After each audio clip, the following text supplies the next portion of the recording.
Vamos então entrar mais para essa área do processo seletivo e tudo mais. Eu quero entender melhor como que é um processo numa empresa como essa. Então, existe no processo de vocês uma etapa de avaliação do inglês de um candidato? Como que é isso?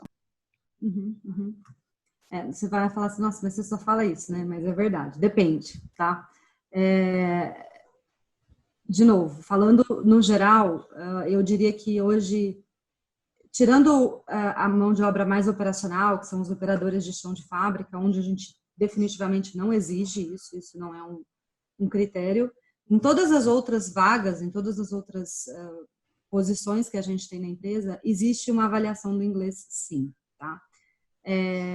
Pode ser que em alguns momentos isso seja mais severo ou mais apurado, e pode ser que em outros menos. E isso vai depender do que eu disse no início, que é o quanto o inglês vai ser usado nessa posição. Acho que isso é o que vai ditar o tamanho da avaliação que eu vou fazer numa entrevista, tá? Então eu vou te dar um exemplo aqui.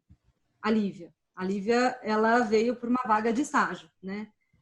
Mesmo vagas de estágio, a gente avalia inglês, tá? A gente teve momentos na Maxon que a gente fazia testes, inclusive usava empresas externas para fazer esses testes, e tinha uma linha de corte que quem não atingisse uma linha mínima de corte não continuava no processo, isso inclusive no processo de estágio. Que a gente tinha ainda temos essa mentalidade, né? Que a gente tem que trazer já desde o começo. Se essas pessoas começarem a entrar sem ter um conhecimento mínimo, vai ser difícil deles avançarem, porque vai faltar esse conhecimento, né? E é o que eu falo, só fazendo um parênteses, é o que eu falo muito para o pessoal que me questiona muitas vezes, assim, mas eu uso muito pouco inglês hoje, por que vocês, né, exigem tanto? E aí eu tenho N exemplos que eu sempre cito para eles, tá? Você usa pouco hoje, mas amanhã você não sabe a oportunidade que vai aparecer para você. E que você poderá perder caso você não tenha estudado. Então, assim, quando eu aprendi inglês, eu não usava inglês como eu uso hoje. Mas eu só estou onde eu estou hoje porque eu aprendi quando eu não usava, né? Então é uma questão de realmente, é o que você falou, e como é que fica a tua carreira, né? Então, é realmente estar preparado para o próximo passo. Mas deixa eu voltar para a tua pergunta do processo seletivo. A gente acabou relaxando um pouco as regras para o programa de estágio, porque a gente viu que não tinha realmente muita gente com um nível mínimo para ser a nossa nota de corte. Então, isso está um pouco mais flexibilizado, mas é sempre olhado, tá? No caso da Lívia, ela veio para trabalhar numa área global e a gente precisava de alguém que tivesse um inglês bom, porque é o que ela falou, é o dia todo, o tempo todo, todos os e-mails, né? Então, a gente não fez uma avaliação formal com uma empresa externa de idiomas, mas como já é o nosso dia a dia, a nossa entrevista foi toda em inglês, né? Para outras posições, né, engenheiros, técnicos, de novo, vai variar muito de quanto essa pessoa vai usar ou não no trabalho. Para níveis de liderança, então, todas as vagas de supervisão, gerência, diretoria, isso é mandatório. A pessoa tem que conseguir se comunicar em inglês. Então, é muito raro, eu não me lembro da última vez que isso aconteceu, que a gente contratou um gerente do mercado de trabalho que não tinha um nível de comunicação. Eu não gosto nem de chamar de fluente, porque muitas vezes você consegue se comunicar e não tem uma fluência, ou gramaticalmente você não é perfeito. Está tudo bem, né? Você precisa se comunicar num primeiro momento. Então, para vagas de liderança, eu falo que isso é critério inicial. Muitas vezes é critério inicial. Isso acaba sendo descartado no currículo mesmo, se não tem, entendeu? Olha Para as só. outras varia muito, entendeu? Entendi. E como é que é um processo seletivo? Como é que é essa avaliação de inglês? É uma conversa que vocês têm? É pessoal? Como que é isso?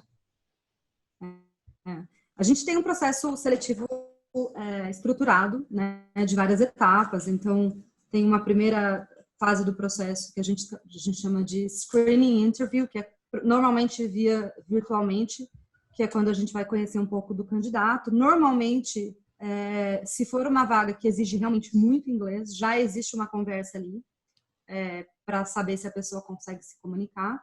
E aí, na segunda fase do processo, quando o candidato vem para a empresa, existe um painel de avaliadores, não é só uma pessoa que vai avaliar, né? Então, existe um painel de avaliadores. E aí, em determinado momento dessa entrevista, quando a gente percebe que o candidato já está mais calmo, né, Normalmente as pessoas chegam nervosas. Então, a gente começa a conversa em português, começa esse processo, e aí quando a gente vê que já existe um clima, a gente fala, podemos falar um pouco agora em inglês também? E aí a gente ou continua no nível das perguntas que estavam no processo, ou a gente volta, que é o que normalmente as pessoas se sentem mais confortáveis de falar, de questões mais pessoais, né? Então, o que você gosta de fazer no seu final de semana? Coisas desse tipo. Mas é uma conversa durante a entrevista que o gestor ou um painel de avaliadores está fazendo no processo seletivo. Entendi. E como é que são essas perguntas dessa conversa? Quais são as mais comuns, assim? No meu caso, a gente só meio que continuou a conversa, né, Dani?